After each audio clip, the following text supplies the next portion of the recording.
subject this week is Africa, and particularly South Africa, the continent's most mature and most globally exposed economy. This element of global exposure will have been very much on the mind of policymakers as they've worked on the budget, which we're going to see revealed in the next few days. With me is Joe Ford, our Africa analyst, to discuss this. Joe, what are the main features of the budget going to be? Well, the main issue is really the sense of a narrowing fiscal space in South Africa. The context, of course, Graham, is the decision in January and late last year by two ratings agencies to downgrade South Africa's credit outlook to negative.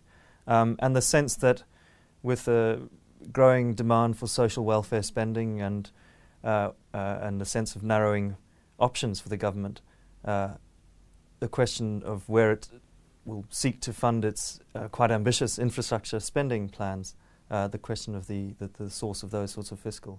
And this is the country above all others in Africa that is most entwined globally, most vulnerable to global downturn. Yes, I mean, it's always often forgotten amid the focus on demand from further east that at least South Africa's economy and many in Africa still, at least their exports are still largely directed towards the EU and European markets. South Africa's fiscally, it's a country that's very efficient at taxation, but the tax base is relatively narrow, both corporate and individual tax base. So the public sector wage bill has been steadily increasing because politically the government's under pressure to create employment. Recently the government's indicated a shift in its sort of overall spending trajectory away from public wage spending towards infrastructure, especially infrastructure intended to enable facilitation of exports, coal exports. Well, I wanted to bring us to that particular topic. We're getting to the extractive sector again, very, very important, and we can't mention that without the phrase resource nationalism coming to mind.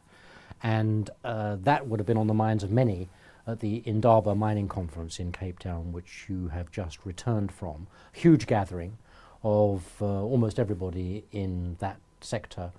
What was the mood like? What are the key themes people are thinking about?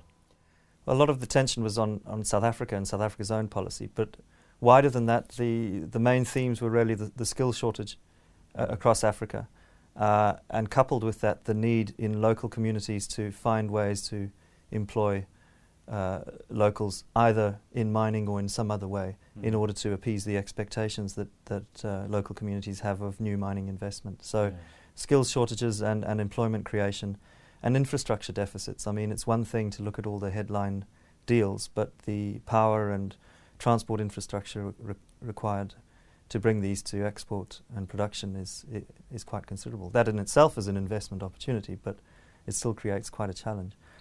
Yes. In relation to South Africa, the timing of the Indaba coincided with the release of a report commissioned by the ANC into the state's role in the mining sector. The context being not just, again, related to revenue and how can South Africa, like other African sovereigns, increase its source of fiscal intake, but to address growing economic populism, which we'd witnessed throughout 2011, in order to provide sort of alternatives to a far more radical policy move that had been mooted by among others, the ANC Youth League. So the focus was on the extent to which the South African government was moving, and the party, the ANC, moving towards providing some sort of credible alternative position. Let's talk finally about the wider dimensions of South African government policy, particularly with regard to the African Union, where there is a vacancy which it's not been possible to fill, and about which the South African government has quite firm views. Well, the attention has been on the failed bid by South Africa to put forward a very good candidate to head the African Union Commission. It stemmed from South Africa's frustration with the institution and its sense that in a post-Libya, post-Gaddafi Africa, there was scope to really re-energize the institution and in pursuit of democracy and good governance and security in Africa. The mistake perhaps made by Pretoria was to discount the fact that there's resistance in Africa to the idea that Nigeria, South Africa, Kenya, Egypt or any of the other big African countries would head the African Union. Traditionally, that role has always gone to a smaller country. So one could say probably that South Africa's expended political capital that it could have used in conflict prevention and other diplomacy in 2012, and which it might rue having spent on this bid. Thank you very much, Joe. Analysis and insight on Africa is very much the heart of our business here at Oxford Analytica.